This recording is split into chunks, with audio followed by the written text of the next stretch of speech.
আজ আমরা যাচ্ছিলাম ইউনিভার্সিটি। তো এখানে আমরা ভোর সকালবেলা বেরিয়ে পড়েছিলাম। তখনও প্রায় সূর্য ওঠেনি।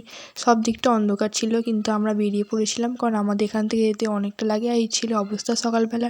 তারপর আমরা গাড়িতে বাসের স্ট্যান্ডে এসে বাস ধরে নিলাম। বাসটা খুব আস্তে আস্তে যাচ্ছিল।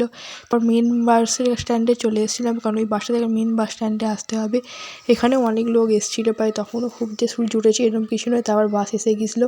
এই যে আমাদের বাস। তারপরে বাসে উঠে আমরা চলে আসছিলাম কলকাতায়। কলকাতায় অবস্থা ঠিক ছিল এরকম।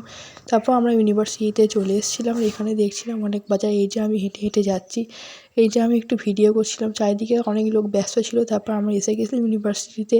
ইউনিভার্সিটির শেষে দেখছিলাম এখানে অনেকজন মিছিল করছে। কী জানি কিসের মিছিল। সাধারণত এসএসসির মিছিল। যাই হোক, চাকরি পাবে না তো কী করবে ভাই? মিছিল তো করতেই হবে। মিছিল থেকে আমরা চলে এসেছিলাম এখানে। আমরা এসে তারপর উঠে গেছিলাম বাসে। বাস থেকে আমরা চলে যাচ্ছিলাম বাড়ির উদ্দেশ্যে। এখানে অনেক ধুলো হয়ে গেছিলো। তারপর আস্তে আস্তে প্রায় রাত হয়ে গেছিলো। এখানে আমি যাচ্ছিলাম হেঁটে। আবার আমাকে এখান থেকে বাস ধরে বাড়ি যেতে হবে। যাই হোক, এখান থেকে আমরা যাচ্ছিলাম।